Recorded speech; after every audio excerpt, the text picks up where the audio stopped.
केरल देश में एक मेधावी नामक राजा राज्य करते थे। शत महाराज वीरगति प्राप्त करते हैं। ये समाचार जब महल में रानी को मिलता है, रानी दुख और नैराश्य से गिर जाती है। पति की मृत्यु के दुख में रानी ने भी उनके साथ सती जाने का निर्णय लिया। राजा का इकलौता पुत्र चंद्रहांस अभी 5-6 साल का ही था। महाराज अब नहीं रहे, अब राजा नहीं रहे, तो मेरे इस जीवन का भी क्या प्रयोजन? मैं उनके साथ सती हो जाऊंगी। नहीं महारानी, मैं समझती हूँ कि आप महाराज का वियोग सहन नहीं कर पा रही, परंतु आप राजकुमार को ऐसे इतनी छोटी आयु में अकेला छोड़कर नहीं जा सकती। दाई माँ, मुझे आप पर पूरा विश्वास है।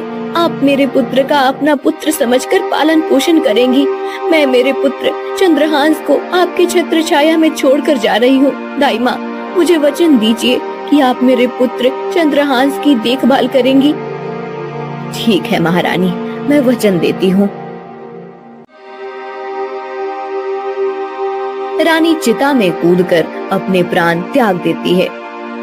दाई ने चुपके से उसे नगर से निकाला और कुंतलपुर ले गई। वह स्वामी भक्त दाई मेहनत मजदूरी करके राजकुमार का पालन पोषण करने लगी। वह कुंडलपुर राज्य में कुलिंदन राजा के महल में दासी का काम करती थी। चंद्रहांस बड़े ही सुंदर और सरल स्वभाव के थे। गांव के सभी स्त्री पुरुष उनसे स्नेह करते थे। दाई ने उन्हें गांव के लोगों से छुपा कर रखा और स्वामी भक्त होकर उनकी देखभाल की। दाई माँ, क्या मैं कभी अपने माता पिता से फिर से मिल पाऊंगा? नहीं बेटा, अब वे तुम्हारे साथ नहीं हैं, पर भगवान हमेशा तुम्हारी रक्षा करेंगे। तुम उनके प्रिय हो। राजकुमार, अब यह गांव ही तुम्हारा घर है। तुम अपने असली घर को याद मत करो। भगवान ने तुम्हारे लिए कुछ बड़ा सोच रखा है। चंद्रहांस दाई माँ की छत्र छाया में बड़े हो रहे थे। वो जैसे जैसे बड़े हो रहे थे और तेजस्वी होते जा रहे थे। कुछ वर्षों बाद वृद्धावस्था के कारण दाई माँ का भी देहांत हो गया और राजकुमार चंद्रहांस फिर से अनाथ हो गए। वह भजन कीर्तन करते हुए, ईश्वर का नाम स्मरण करते हुए पूरे राज्य में भटकते रहते। राह चलते कोई भी उन्हें उनकी मासूमियत देखकर अनाथ समझकर खाना खिला देता। ऐसे ही राजकुमार चंद्रहांस ईश्वर की भक्ति में लीन रहते थे। एक दिन देवर्षि नारद जी भूलोक भ्रमण के लिए निकल पड़े। भ्रमण करते करते वह कुंतलपुर पहुँचे। बालक चंद्रहांस का तेज देखकर देवर्षि नारद प्रभावित हो उठे। हे बालक, तुम्हारा भविष्य उज्जवल है। भगवान तुम्हारी रक्षा करेंगे। ये शालग्राम की मूर्ति लो और रोज उसकी पूजा करना। भगवान का नाम जपना कभी मत भूलना। धन्यवाद देवऋषि, मैं हमेशा भगवान का नाम लूंगा और उनकी भक्ति करूंगा। भगवान का नाम सबसे बड़ा धन है, इसे कभी मत खोना। अब मैं चलता हूँ। नारायण नारायण। देवर्षि नारद हरि नाम मंत्र बताकर चले गए। नन्हा बालक देवर्षि की कृपा से हरि भक्त हो गया।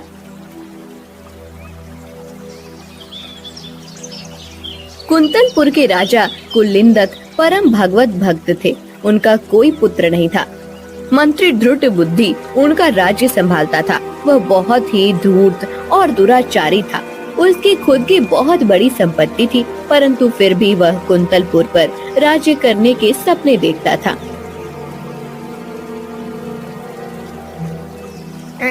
महाराज कुलिंदक तो हर वक्त पूजा पाठ में लीन रहते थे और उनका पुत्र भी नहीं है। अब जैसे मैं कुंतलपुर राज्य पर राज करता हूँ, आगे जाके मेरा बेटा राजा बनेगा और कुंतलपुर राज्य पर राज करेगा। हाँ। मंत्री जी। महाराज,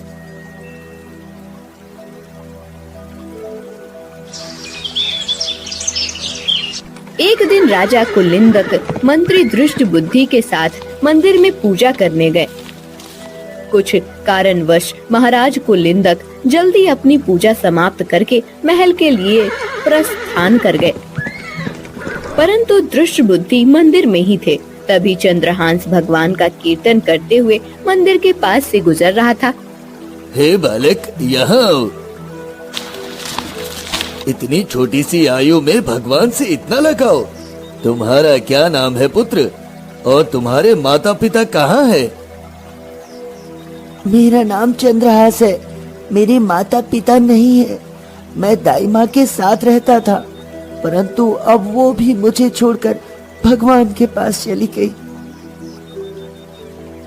चंद्रहांस के तेज और कीर्तन से पंडित जी मुक्त हो गए और उसे आशीर्वाद दिया। मंत्री दृष्ट बुद्धि भी उसके तेज से नहीं बच पाया। वह भी दूर खड़े होकर पंडित जी और चंद्रहांस की बातें सुन रहा था। मंत्री जी, यही बालक भविष्य में कुंतलपुर राज्य का स्वामी होगा। ये बात हमारे महाराज कुलिंदक तक पहुँचाएं और इस बालक का भरण पोषण और शिक्षा का ध्यान रखिए। जी पंडित जी, आपका ये संदेश महाराज तक मैं जरूर पहुंचाऊंगा। हाँ।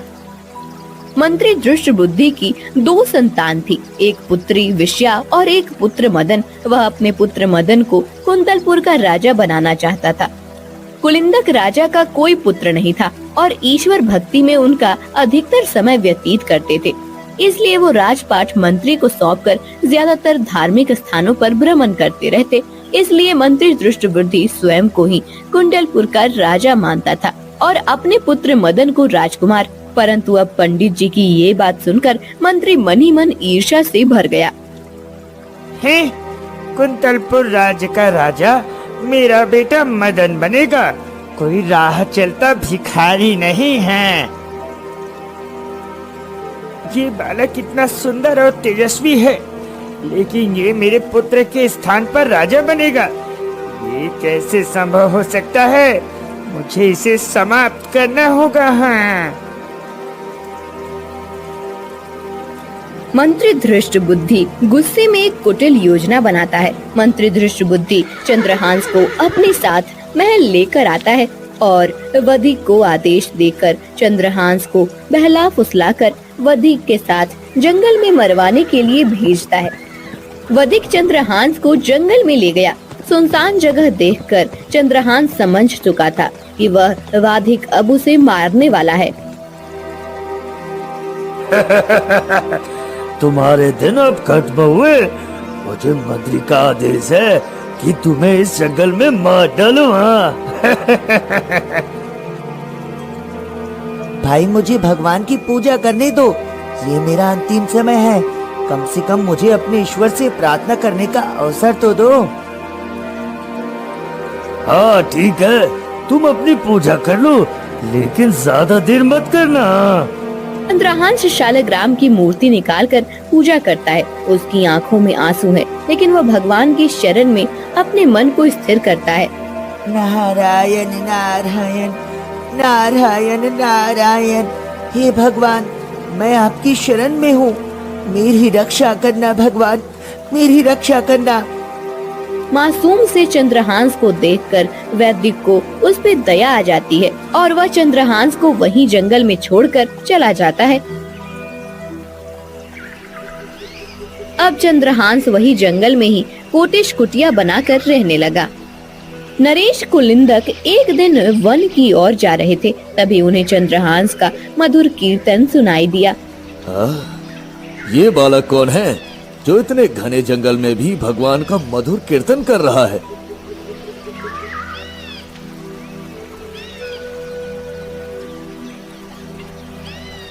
हे बालक, तुम कौन हो? इतनी कठिनाइयों में भी तुम्हारे मुख पर भगवान का नाम है। तुम्हारी ये श्रद्धा अद्वितीय है। महाराज, मेरा नाम चंद्रहास है। मेरे जीवन में बहुत कष्ट आए हैं। दोस्तों, आपको हमारी स्टोरी कैसी लगी? हमें कमेंट करके जरूर बताइए। इस स्टोरी को लाइक और शेयर करें और हाँ, हमारे चैनल को सब्सक्राइब करना ना भूलें। Thank you.